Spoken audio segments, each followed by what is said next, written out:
Welcome back. This is John Locke, and today I'm answering a question from the Reddit SEO board.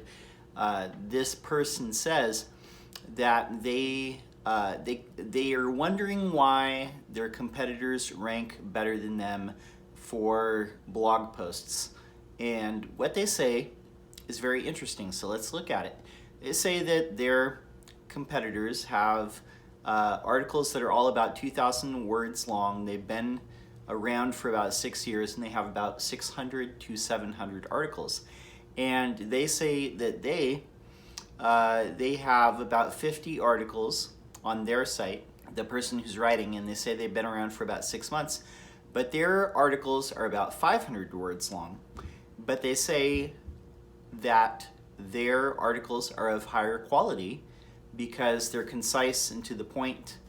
And they also go on to add that the people who are at the top, who they're comparing themselves to, they know nothing about the niche that they're in, and they're basically only writing posts to drive affiliate traffic. So affiliate blogging, affiliate SEO is basically where you have articles that are out there, and you might have an affiliate link to Amazon or some other place, and basically if the person who clicks that link buys something, then the person whose site that link is embedded on, they get a little bit of commission on that sale. So that's not what I want to focus on, but this person says that the people, they know nothing about the niche that they're in, that they're writing about. For one, you're saying that essentially you deserve to rank higher because the flow of your articles, it's presented in a way that's better, it's more high quality, it's more put together, it's more concise, it flows better, and the people who are writing these other articles that are ranking really well, they know nothing about your niche, they're just writing stuff. Okay, so this plays into something that a lot of people teach, and this is the EAT, which is expertise, authority, and trustworthiness, is something that is mentioned in the Google search rater quality guidelines. These are human contractors that basically they evaluate search results by some criteria, and they give that feedback to Google engineers who try and rewrite the algorithm, the ranking algorithm, to duplicate what a human being would choose. Okay, but EAT is something that a lot of people are, there's a lot of different opinions about it. Bottom line is how a lot of people have interpreted EAT is that if you are an expert in your field, let's say that you've worked in this field for 20 or 25 years, then whatever you write should have greater weight, and it should rank higher than, you know, something that's just written by a normal everyday person. You know, Google doesn't know who's an expert in their field. They really, really don't. But a lot of people have interpreted this, document, the quality rater guidelines, and what it says about expertise, authority, and trustworthiness. A lot of people have interpreted it as if you know more about your field, then Google will automatically know that, and they should rank you higher. And that's just not the case.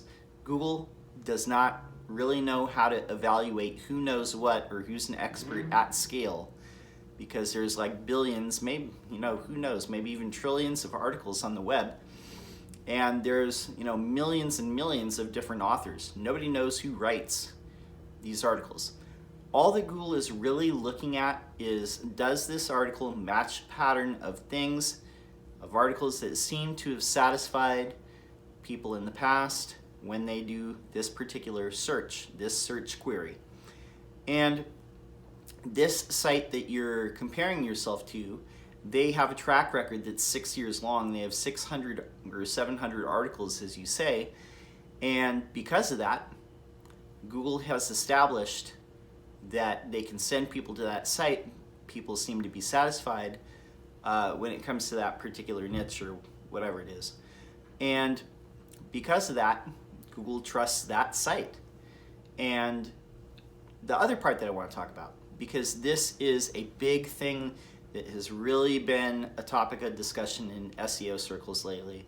A lot of people say this: how long should your article be? Now, for a few years ago, maybe 4 or 5 years ago, there's a very popular SEO guy, Brian Dean, runs this site called Backlink-O.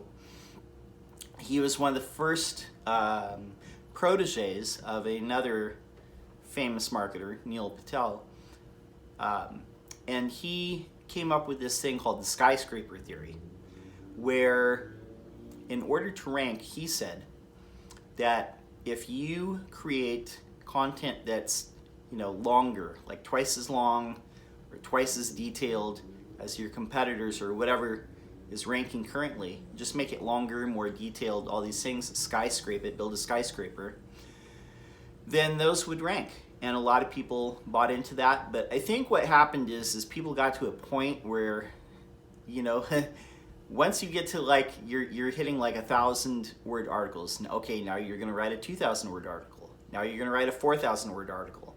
Then you're gonna write an 8,000-word article. And at some point it just became too much for people to try and keep up. And this is my theory, that there became kind of a fatigue, because what I hear a lot of the time now is that just write as much as it needs to be. If you can get by with writing a short article, then that's all you need to do. And in some cases that is true. For example, on my own site, there's older articles that are just code snippets where people just want to copy and paste the code and put it in their website and have it work. And in those cases, yeah, you can have a short article. But in some cases, longer is better. And there is kind of a movement to make things shorter, because we don't want to skyscrape everything, and you should just make it as long as it needs to be. Now, to a degree that I would say that, but if you have 500-word articles, that's still not very long. It's not a very long article. Now, I remember even farther back, like 8 or 9 years ago, there was a big push to publish every day, and that was the key to ranking, was to write every day. So people were churning out articles that were like 300, 400 words, not very long, not very lengthy, but they were writing every day, and that was guaranteed to be the key to make you rank.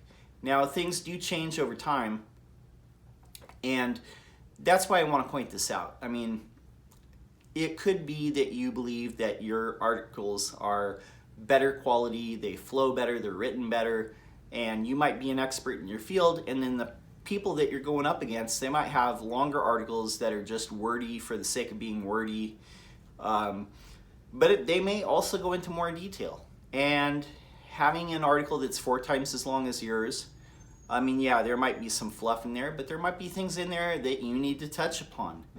And it just may be that Google already trusts that site and they have long articles and it seems to satisfy people. And in order for you to rank above them, you need to do something compelling as far as having a track record of articles that satisfy people. And if you have a bunch of 500-word articles and you don't have any articles that are lengthy or go into great detail, you may face a challenge in having Google trust your site for this particular subject. So my advice to you would be, perhaps pick out some of the articles that you do have on your site that are ranking so-so. They're ranking okay, but maybe they're not, top 3. And see what you can do to improve those articles. And maybe, keep writing, but don't limit yourself to just saying, like, I'm going to keep it short and concise, and 500 words is all I'm going to write. Because 500 words, I mean, it's a fair amount, but it's not all that long. It's hard to go into a lot of detail about any given topic in that short of a context. And in most cases, an article that's 4 or 5 times as long will go into other details that a 500-word article just cannot touch upon. So definitely my suggestion is, keep blogging. It does take time. 6 months is really nothing in the context of blogging. It often takes a couple of years for Google to say, like, hey, I trust this site. This site has good articles. We're going to send people to this website because they, write about this subject and they seem to know what they're talking about and people are happy with it. but you got to go longer, because sometimes longer is better. And sometimes being short and having brevity and having concise articles is just, it's not enough. So that's my advice to you, and just keep at it. And remember, blogging takes time to really take off. Once you get Google's trust and you maintain that level of quality, you should be good. My name is John Locke. I'm here on almost daily basis. My business is Lockdown Design and SEO. And I'm here all the time making videos, answering SEO questions, giving SEO advice. And if you have a question, leave it in the comments below. That's all I have for now. Until next time, peace.